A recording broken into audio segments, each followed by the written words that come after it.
my name's Kendon, and today I just want to speak about what being a disciple is and what being a disciple of Jesus is.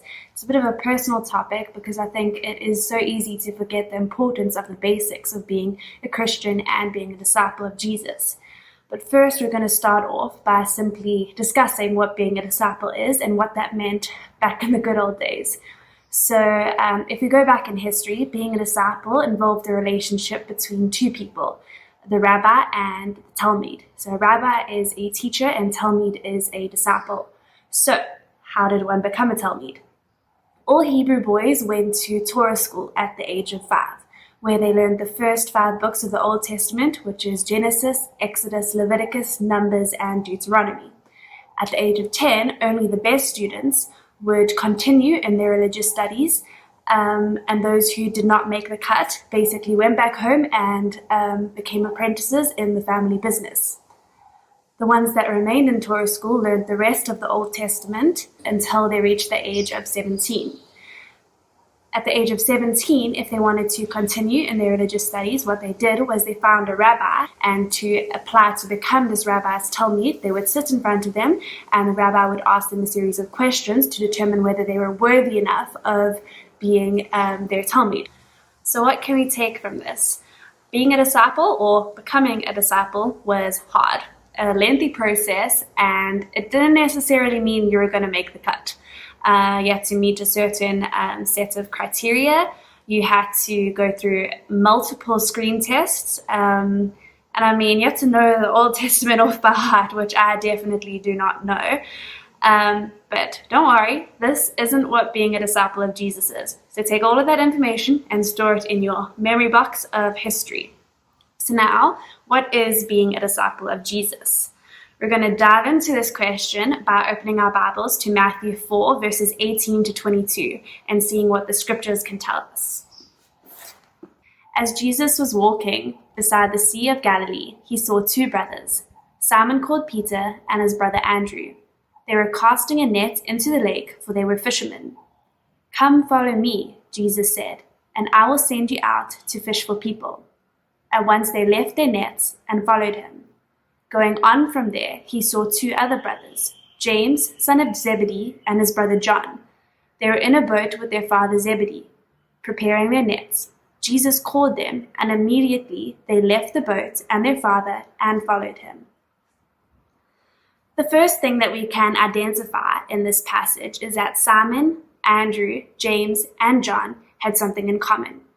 Firstly, they were all fishermen.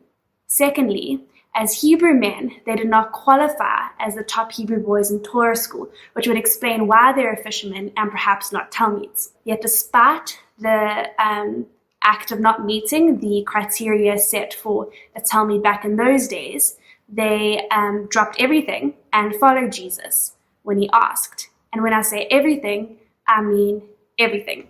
They left their job, which was giving them an income, money, and security. They left their home, which gave them comfort, shelter. They left their most important relationship, their family. The second thing that we can identify is that Jesus didn't change his approach when he came to James and John. He didn't sit them down and ask them questions, make them quote a verse from scripture. He called to them and they followed. This leads us to the third point from this scripture. Jesus didn't choose his disciples because they fit an outward criterion of what a disciple should look like. He chose his disciples based on their willingness to follow him. So, what can we take from this? How does this help us to know what being a disciple of Jesus is? Well, by keeping Matthew 4, verse 18 to 22 as our base, we can put forward 4 steps to help us answer these questions and, more importantly, to apply them to our lives so that we can live a life as a disciple of Jesus. The first step is be willing. Let's take the example of Mary, the mother of Jesus. She was a poor girl, a virgin. She came from a humble family who had no great expectations to meet in society. Yet God chose her to be the mother of his son. Why did he choose her? We can see why by looking at scripture and seeing what it tells us. If we turn to Luke chapter 1, verses 38, we can find our answer. "I am the Lord's servant," Mary answered. "May your word to me be fulfilled." So, why did he choose her? Because of her willingness. She responded to God by saying, Lord, I am your servant. Let your will to me be fulfilled. So, what we can take from this is that the first step to being a disciple of Jesus is to be willing. The second step is follow him. So how do we follow him? We spend time with him. We get to know him. We soak in his word. His first instruction to Simon, Andrew, James, and John was to follow him, not to do something, not to learn something. His primary call to us is to become more like him. Let's look at the example of Esther. She was the Jewish queen of the Persian Empire. But before that position was given to her, she was an ordinary woman living in a foreign land and hiding her Jewish nationality. When her people were about to be annihilated, what did she do? If we turn to Esther 4, verse 16, we find our answer. It reads, Go gather together all the Jews who are in Susa and fast for me. Do not eat or drink for 3 days, night or day.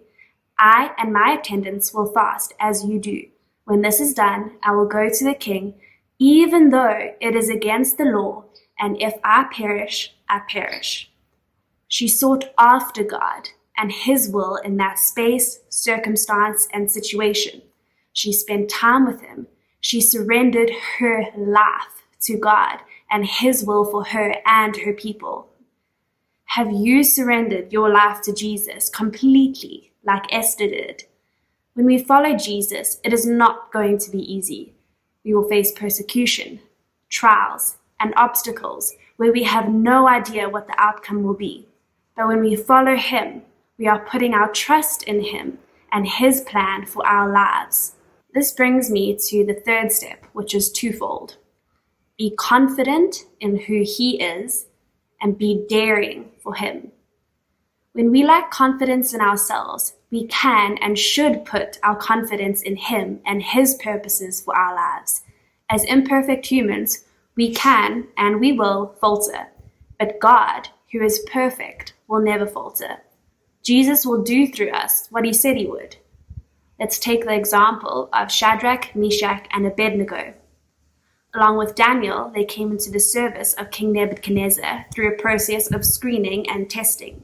Out of a handful of Israelite nobility, anyone could have made it, but God blessed them with knowledge and understanding of all kinds of literature and learning, which you can see in Daniel 1 verses 17.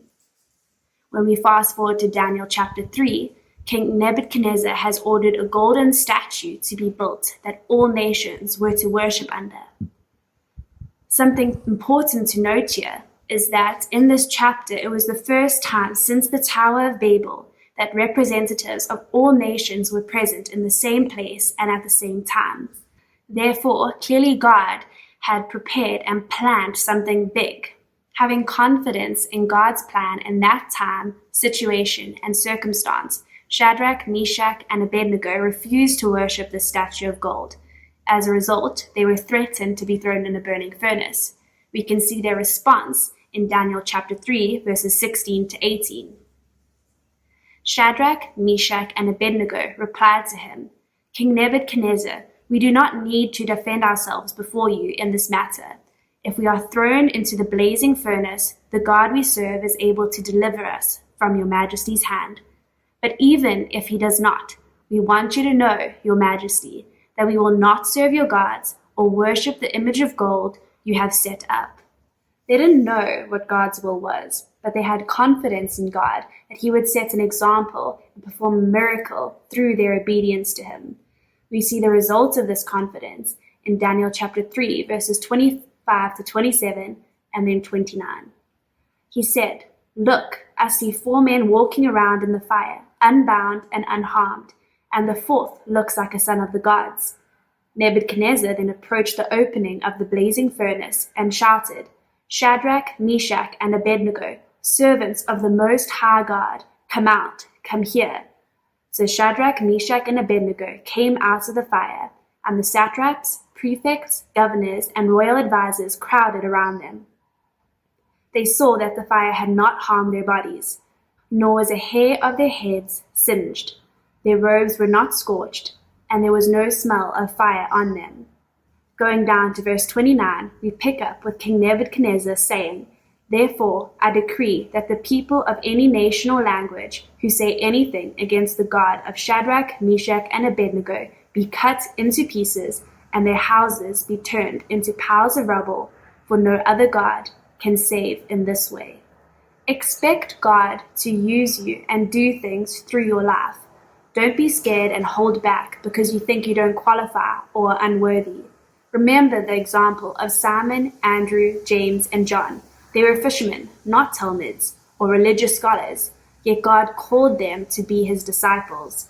Mary came from a poor family, had no great expectations to meet in society, yet God placed his son in her womb. Esther was an ordinary woman with a secret nationality, yet God placed her as queen so that she may be in the position to save her people. God meets you where you are. Don't step back just because the obstacle in front of you looks big. Your God is bigger. And just a bit of encouragement is if we turn to Philippians 1 verses 6. Being confident of this, that he who began a good work in you will carry it on to completion until the day of Jesus Christ. Again, Jesus will do through you what he said he would. We now come to step 4, which is reproduce spiritually. What does this mean? We can see this in John 15, verses 8. This is to my Father's glory, that you will bear much fruit, showing yourselves to be my disciples. Looking back in Matthew 4, Jesus said that by following him, his disciples would be sent out to fish for people. We become disciples of Jesus so that we can teach others what being a disciple of Jesus is, as well as how to teach others. Sometimes, when we are in the midst of suffering, we can forget that the greatest of all sufferings is eternal suffering. If we look at Luke 19, verses 10, it reads, For the Son of Man came to seek and save the lost. When Jesus ascended into heaven, we became his method of making disciples, which is teaching someone else to follow Jesus. So what does reproduce spiritually mean? Go and make disciples of men. What are you waiting for? Message someone, call someone, tell the good news of God and what he did on the cross. Take these 4 steps we just walked through and apply them into your life. Start asking yourself the questions we addressed and make a change if you find yourself walking in the wrong direction. Be a disciple of Jesus.